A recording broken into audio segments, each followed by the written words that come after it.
Apesar de ter elevado sua taxa de juros em mais 25 pontos base, mantido a projeção de juros em 5% ao longo deste ano, e de ter mantido um tom ainda levemente hawkish em sua última reunião de política monetária, na prática, o Fed reverteu completamente o seu direcionamento e voltou a estimular a economia, injetando centenas de bilhões de dólares no sistema financeiro e apagando em apenas 2 semanas quase que todo o esforço no combate à inflação realizado ao longo do último ano.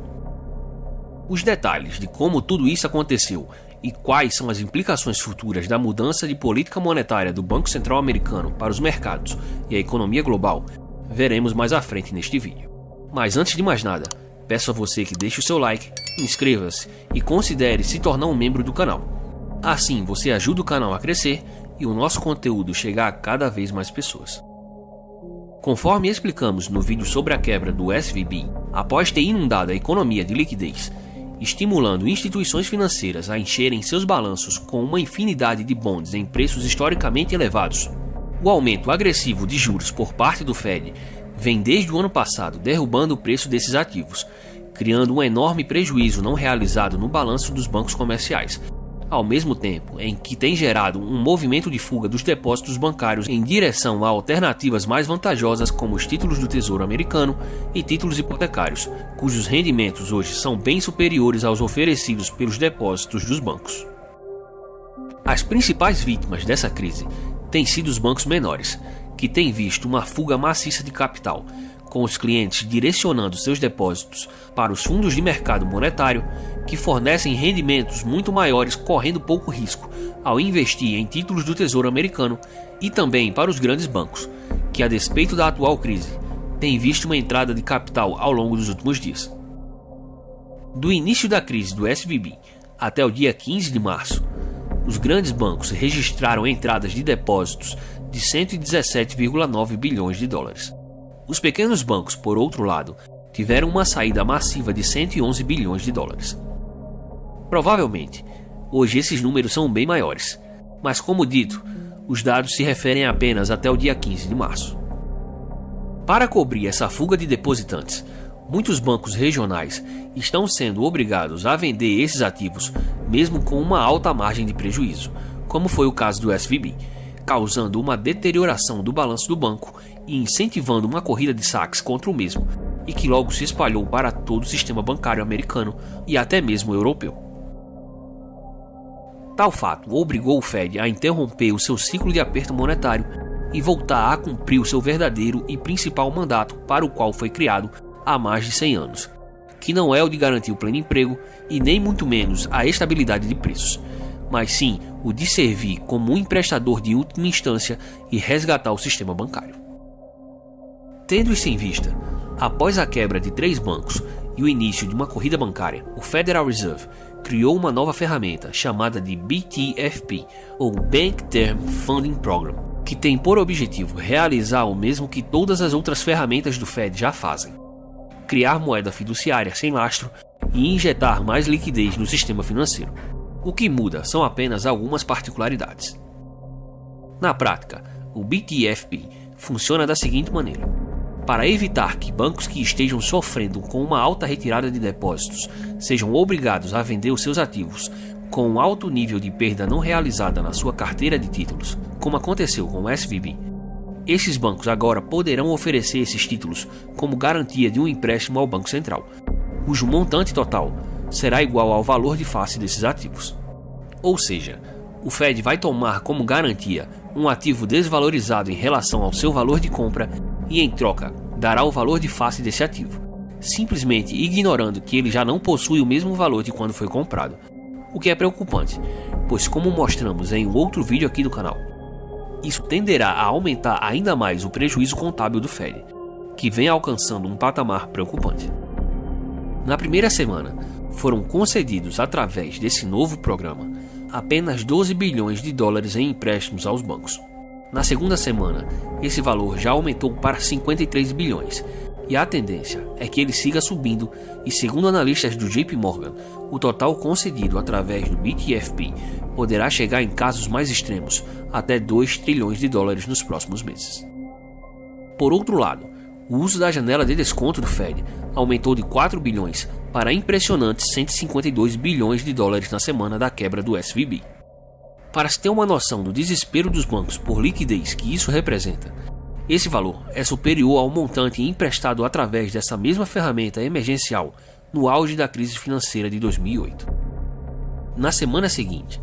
o montante emprestado através da janela de desconto diminuiu para 110 bilhões, mas isso não necessariamente significa uma diminuição por demanda por liquidez dos bancos, mas apenas uma realocação de ferramenta utilizada,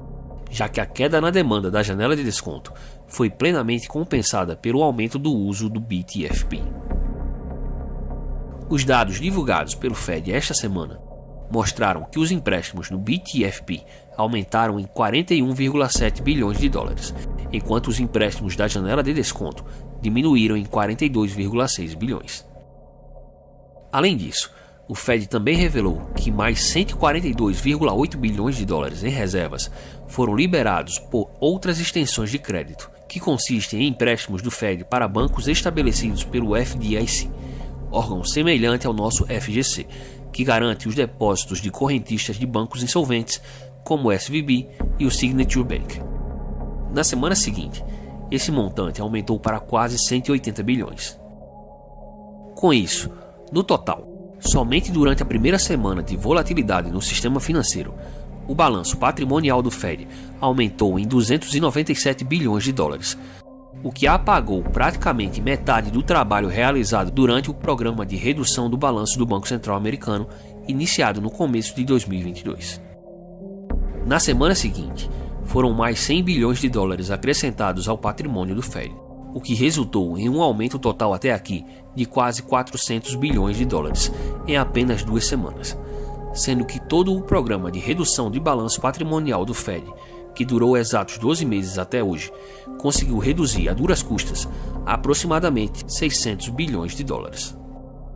Em resumo, 2/3 do trabalho de um ano do Fed foi apagado em apenas 2 semanas, e hoje o balanço patrimonial do Banco Central Americano está de volta aos 8,7 trilhões de dólares, bem próximo de sua máxima histórica, algo em torno de 9 trilhões, que logo deverá ser ultrapassado. Desde o início do programa de aperto quantitativo, em março do ano passado, o Fed havia reduzido seu balanço patrimonial de quase 9 trilhões de dólares para algo em torno de 8,3 trilhões, uma redução aproximada de 620 bilhões, o que representou uma diminuição de aproximadamente 6% do seu balanço até então. É válido ressaltar que da última vez em que o programa de aperto quantitativo foi realizado, em 2018, o Fed conseguiu reduzir o seu balanço em torno de 680 bilhões de dólares antes de capitular, o que na época representou uma redução de aproximadamente 15% do seu balanço. A conclusão que se chega é que a cada rodada de estímulos, aumenta-se a dependência do sistema financeiro a esses estímulos e fica ainda mais difícil para o Fed conseguir normalizar o seu balanço, que agora mais parece um balão de festas, que cada vez mais vai se enchendo até o ponto em que explode. Além do mais, tal fato deixa evidente como na prática o aperto monetário do Fed já acabou, apesar do discurso ilusório de combate à inflação, que aliás segue persistente. Segundo as projeções do Inflation Nowcast, uma ferramenta do Fed de Cleveland para antecipar o movimento de indicadores inflacionários como o CPI e o PCE, apesar de estar apontando uma queda considerável nos índices cheios para o mês de março, o mesmo também está indicando uma aceleração no núcleo desses indicadores, que medem a inflação excluindo os itens mais voláteis como alimentos e energia, e que tendem a ser observados mais de perto pelo Fed e pelos mercados. A deterioração das condições de liquidez do sistema bancário americano, somado à estabilidade, ou ainda pior, à aceleração do núcleo da inflação, pode ser o pior dos mundos para o Banco Central americano, pois pode forçar o Fed a cortar os juros com a inflação em situação ainda muito resiliente, o que pode concretizar a teoria demonstrada aqui do canal sobre uma segunda onda inflacionária ainda mais agressiva do que a primeira. Mas como é explicado a exaustão aqui no canal, não necessariamente uma maciça injeção de liquidez por parte do Banco Central se reflete em inflação, como foi o caso que aconteceu em 2008, quando toda a impressão de dinheiro foi refreada no próprio sistema bancário, impedindo assim um aumento da oferta monetária, como é possível perceber no gráfico do M2. Diferentemente do que aconteceu em 2020, quando o M2 explodiu e evidenciou uma futura disparada da inflação. Todavia, em 2008, apesar de não ter ocorrido inflação na economia real, houve uma forte inflação nos preços dos ativos do sistema financeiro, com ações e bonds renovando máximas históricas, algo que possivelmente irá se repetir após a próxima onda de estímulos, que provavelmente apenas está começando. Entretanto, a elevação dos preços dos ativos impacta diretamente no afrouxamento das condições financeiras da economia, e as condições financeiras são um dos principais meios de transmissão de política monetária do Fed, já que quando os preços dos ativos sobem, isso gera uma sensação de prosperidade, o que estimula os gastos dos consumidores, aumentando a pressão inflacionária na economia, e isso por si só, no contexto atual, pode gerar um processo de desancoragem das expectativas inflacionárias e fazer com que os preços voltem a crescer de maneira mais intensa. Seja como for, a situação aparenta ser extremamente delicada para o Fed e demais bancos centrais ao redor do mundo, que estão vendo suas respectivas economias se encaminharem para um grave cenário estagflacionário, muitas inclusive em uma situação tão ou mais complicada do que a própria economia americana. Se você gostou do conteúdo, então deixe o seu like e inscreva-se no canal. Caso queira apoiar o Econofácil, torne-se um membro e tenha acesso a benefícios exclusivos.